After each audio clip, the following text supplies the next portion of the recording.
What's up, YouTubers? YellowTom7 here. If new to my channel, please hit that subscribe button because I upload videos whenever I can. I'm trying to show you guys this police report here, if I could just get it to stay. Okay, so it says, focus this in. Okay, it says Aslano A. Chris, 32, of 320 3420 Dana Drive, was arrested at 12:21 p.m. Tuesday at Procleen Car Wash, 3199 University Avenue, on a charge of assault with injury. Police said Chris assaulted Adam M. Broswelt, 27, of 666 Levi Street at 12:03 p.m. Tuesday at the business. So, we're going to talk about this a little bit here. Okay, guys, and you might be wondering, well, why are you not using the capture card in the PS4? Well, let's just say if I record a video, it's harder to upload. So, I'm going to use my phone. Okay, so we're going to turn this down. Okay, so I knew that place was messed up because one time, okay, we had a lot of African American males start working there. And I'm not saying anything bad about African Americans or African American males. But so this one time when I was working there, I get it.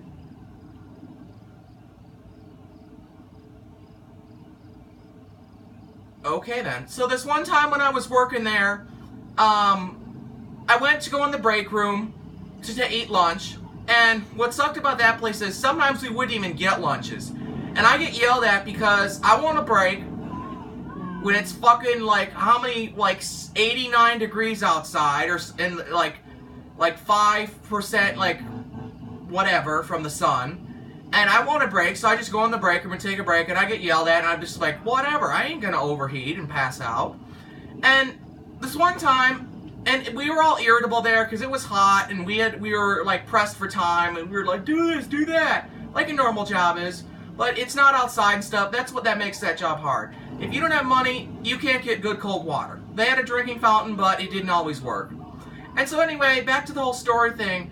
I went into the break room to eat lunch, and for some reason, these African American males brought book bags, and instead of hanging them up on the coat hooks, first of all, I don't even know why you'd bring a book bag. The stuff that you have in it is probably not even needed. Anyway, they'd bring these book bags, instead of setting them up on the hooks, they would put them on these tables.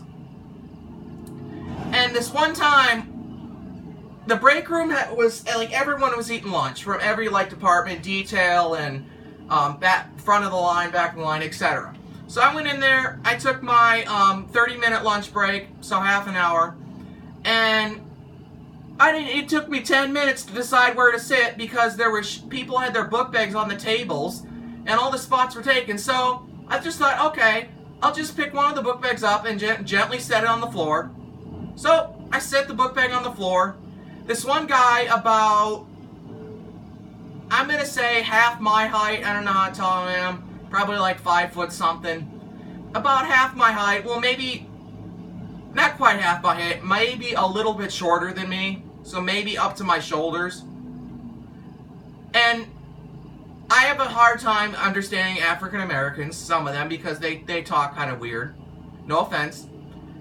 And so he was pissed off because I think he had like drugs in there or something. And he came out yelling, "Who touched my book bag? Who touched my book bag? Who touched my book bag?" And I'm like, I am not going to say anything. And he kept yelling, "Who touched my book bag? Who touched my book bag?" And he said, "All right, no one's going to speak up. I'm going to start beating people's asses." So I'm like, okay, whatever. I'll just tell him. I just told him I touched it, and I just set it on the floor gently because there was no place to sit to eat. He was fucking pissed. They had to have, like, 3 of the guys there held this guy back, and I said, "I'm sorry. I didn't mean to upset you or anything." And he's like, "You're goddamn right. You better not have tried to upset me."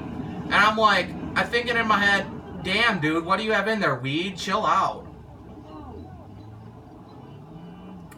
And we had some nut jobs working there, I will say. Let me just put it that way. There were some Marshall Island people. Those weren't the nut jobs. There were some guys that were in jail and come out. They were on parole.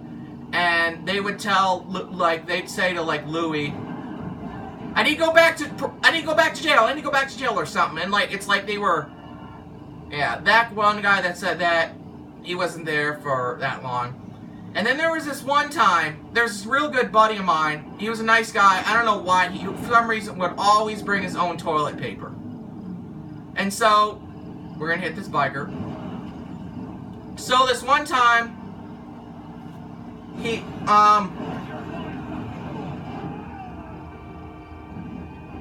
can we get out of here? This one time,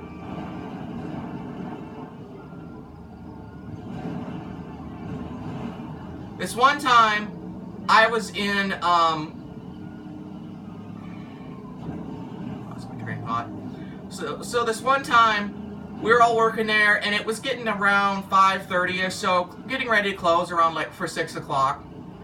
And I think at like 5:30, he ran into the break room, and since we were slow, they said him to take a 20, and then we were really slow. So they say, yeah, sure, Daryl, go take a smoke break.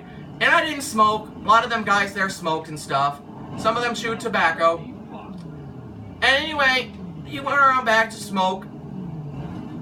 And 45 minutes went by, and right after he left, we got a huge rush of cars. So I'm like, come on. Shit.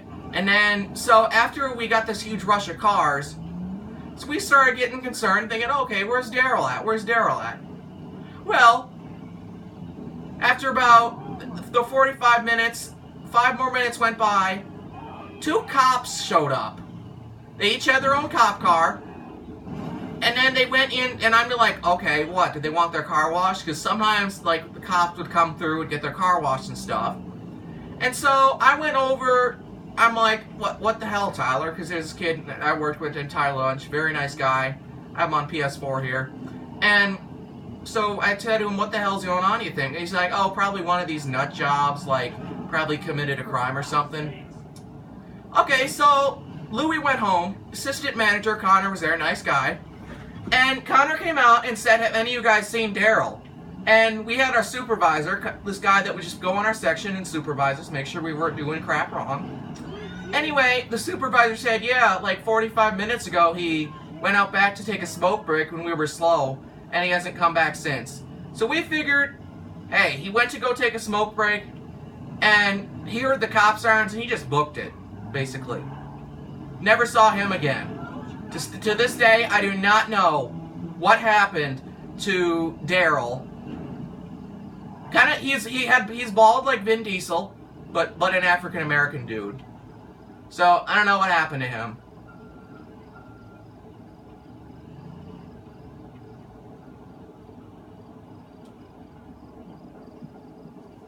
And one thing weird about that place is they went through workers like really fast. Like every month they have like a now hiring sign up, and I was like, what the hell are you doing? Why do we need so many people? Oh, it was because they figure out what people were doing, and they fire them, or they go to jail and they need more people. So I don't know.